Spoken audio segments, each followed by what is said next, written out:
नमस्कार दोस्तों, मैं आपका दोस्त द स्टोरी टेलर सिड फिर से हाजिर हूँ एक नई पौराणिक कथा के साथ कि कुरु वंश की उत्पत्ति कैसे हुई। बस आप कहानी में अंत तक हमारे साथ बने रहें और चैनल पर नए हैं तो सब्सक्राइब जरूर कर लें। तो दोस्तों, पुराणों के अनुसार ब्रह्मा जी से अत्रि, अत्रि से चंद्रमा, चंद्रमा से बुध और बुध से इलानंदन पुरुरवा का जन्म हुआ। पुरुरवा से आयु, आयु से राजा नहुष और नहुष से ययाति उत्पन्न हुए। ययाति से पुरु हुए। पुरु के वंश में भरत और भरत के कुल में राजा कुरु हुए। कुरु के वंश में शांतनु का जन्म हुआ। शांतनु से गंगानंदन भीष्म उत्पन्न हुए। उनके दो छोटे भाई और थे, चित्रांगद और विचित्र वीर। ये शांतनु से सत्यवती के गर्भ से उत्पन्न हुए थे। शांतनु के स्वर्गलोक चले जाने पर भीष्म ने अविवाहित रहकर अपने भाई विचित्र वीर के राज्य का पालन किया। भीष्म महाभारत के प्रमुख पात्रों में से एक हैं। ये महाराजा शांतनु के पुत्र थे। अपने पिता को दिए गए वचन के कारण इन्होंने आजीवन ब्रह्मचर्य का व्रत लिया था। इन्हें इच्छा मृत्यु का वरदान प्राप्त था।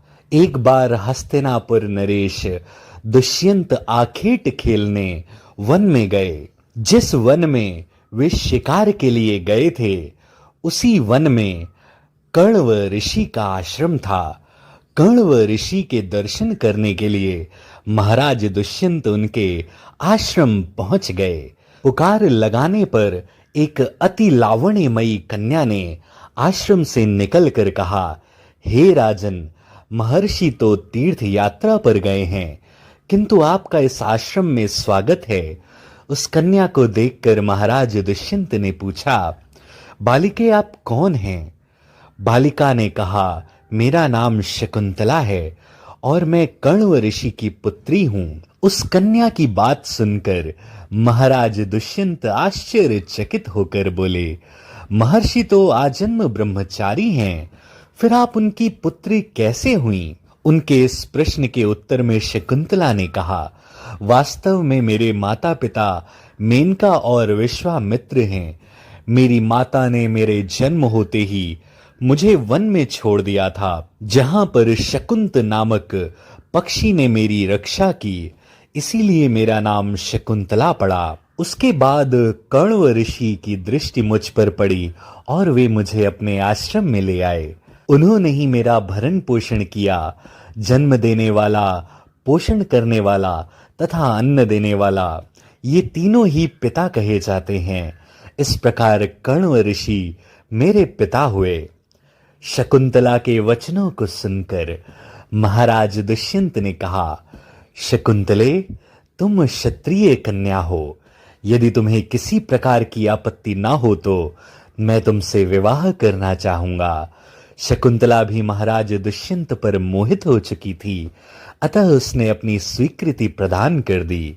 दोनों ने गंधर्व विवाह कर लिया। कुछ काल महाराज दुष्यंत ने शकुंतला के साथ विहार करते हुए वन में ही व्यतीत किया। फिर एक दिन वे शकुंतला से बोले, प्रियतमे, मुझे अब अपना राज्य कार्य देखने के लिए हस्तिनापुर प्रस्थान करना होगा। महर्षि कण्व के तीर्थ यात्रा से लौट आने पर मैं तुम्हें यहां से विदा कराकर अपने राजभवन में ले जाऊंगा।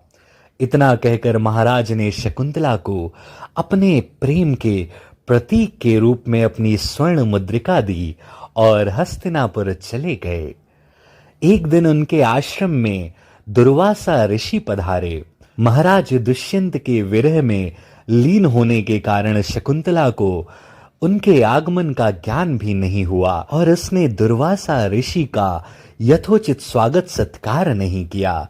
दुर्वासा ऋषि ने इसे अपना अपमान समझा और क्रोधित होकर बोले, बालिके, मैं तुझे शाप देता हूं कि जिस किसी के ध्यान में लीन होकर तूने मेरा निरादर किया है, वह तुझे भूल जाएगा दुर्वासा ऋषि के शाप को सुनकर शकुंतला का ध्यान टूटा और वह उनके चरणों में गिरकर क्षमा प्रार्थना करने लगी। शकुंतला के क्षमा प्रार्थना से द्रवित होकर दुर्वासा ऋषि ने कहा, अच्छा, यदि तेरे पास उसका कोई प्रेम चिन्ह होगा तो उस चिन्ह को देखकर उसे तेरी स्मृति हो आएगी। महाराज दुष्यंत के साथ विवाह से शकुंतला गर्भवती हो गई थी। कुछ काल पश्चात कण्व ऋषि तीर्थ यात्रा से लौटे। तब शकुंतला ने उन्हें महाराज दुष्यंत के साथ अपने गंधर्व विवाह के विषय में बताया।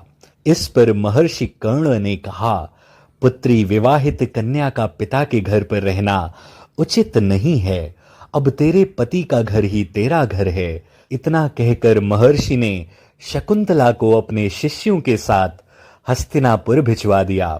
मार्ग में एक सरोवर में आचमन करते समय महाराज दुष्यंत की दी हुई शकुंतला की अंगूठी, जो कि प्रेम चिन्ह थी, सरोवर में ही गिर गई।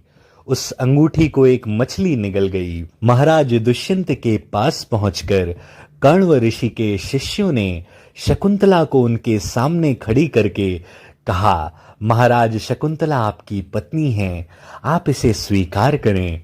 महाराज तो दुर्वासा ऋषि के शाप के कारण शकुंतला को विस्मृत कर चुके थे, अतः उन्होंने इस शकुंतला को स्वीकार नहीं किया और उस पर उल्टा होने का लांछन लगाने लगे। शकुंतला का अपमान होते ही आकाश में जोरों की बिजली कड़क उठी और सबके सामने उसकी माता मेनका उसे उठा ले गईं। जिस मछली ने शकुंतला की अंगूठी को निगल लिया था, एक दिन वह एक मछुआरे के जाल में आ फंसी और जब मछुआरे ने उसे काटा तो उसके पेट में अंगूठी निकली। मछुआरे ने उस अंगूठी को महाराज दुष्यंत के पास भेंट के रूप में भेज दिया। अंगूठी को देखते ही महाराज को शकुंतला का स्मरण हो आया और वे अपने कृत्य पर पश्चाताप करने लगे। महाराज ने शकुंतला को बहुत ढूंढवाया, किंतु उसका पता नहीं चला। कुछ दिनों के बाद देवराज इंद्र का निमंत्रण पाकर देवासुर संग्राम में उसकी सहायता करने के लिए महाराज दुष्यंत इंद्र की नगरी अमरावती गए। संग्राम में विजय प्राप्त करने के पश्चात जब वे आकाश मार्ग से हस्तिनापुर लौट रहे थे तो मार्ग में उन्हें कश्यप ऋषि का आश्रम दृष्टिगत हुआ। उनके दर्शन के लिए वहां रुक गए। आश्रम में एक सुंदर बालक एक भयंकर सिंह के साथ खेल रहा था। मेनका ने शकुंतला को कश्यप ऋषि के पास लाकर छोड़ा था तथा वह बालक शकुंतला का ही पुत्र था। उस बालक को देखकर महाराज के हृदय में प्रेम की भावना उमड़ आई। वे उसे गोद में उठाने के लिए आगे बढ़े तो शकुंतला की सखी चिल्ला उठी, हे भद्र पुरुष, आप इस बालक को ना छुएं, अन्यथा उसकी भुजा में बंधा काला डोरा सांप बनकर आपको डस लेगा। यह सुनकर भी दुष्यंत स्वयं को न रोक सके और बालक को अपने गोद में उठा लिया। अब सखी ने आश्चर्य से देखा कि बालक के भुजा में बंधा काला डोरा पृथ्वी पर गिर गया। सखी को ज्ञात था कि बालक को जब कभी भी उसका पिता अपनी गोद में लेगा वह काला डोरा पृथ्वी पर गिर जाएगा। सखी ने प्रसन्न होकर समस्त वृत्तांत शकुंतला को सुनाया। शकुंतला महाराज दुष्यंत के पास आई। महाराज ने शकुंतला को पहचान लिया। उन्होंने अपने कृत्य के लिए शकुंतला से क्षमा प्रार्थना किया और कश्यप ऋषि की आज्ञा लेकर उसे अपने पुत्र सहित अपने साथ हस्तिनापुर ले आए। महाराज दुष्यंत और शकुंतला के उस पुत्र का नाम भरत था। बाद में वे भरत महान प्रतापी सम्राट बने और उन्हीं के नाम पर हमारे देश का नाम भारतवर्ष है। तो दोस्तों, ये थी आज की कहानी।